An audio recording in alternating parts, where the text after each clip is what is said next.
Президенті айтқаны бізге айтылды, орындалды деген сөз. Біз мына тапсырманы орындау үшін өзіміздің бар күш-жігерімізді саламыз.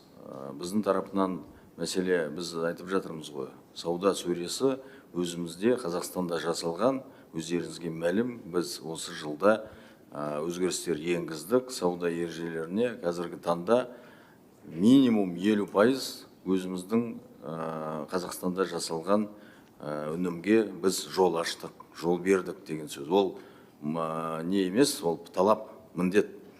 Оған қоса біз мына жаңа осы жылдан бастап жаңа мемлекеттік қолдау арқылы біз мына сауда желілерге модернизацияға, жаңағы оборотный жаңағы нелері көбейту үшін біз қаражат беріп жатырмыз.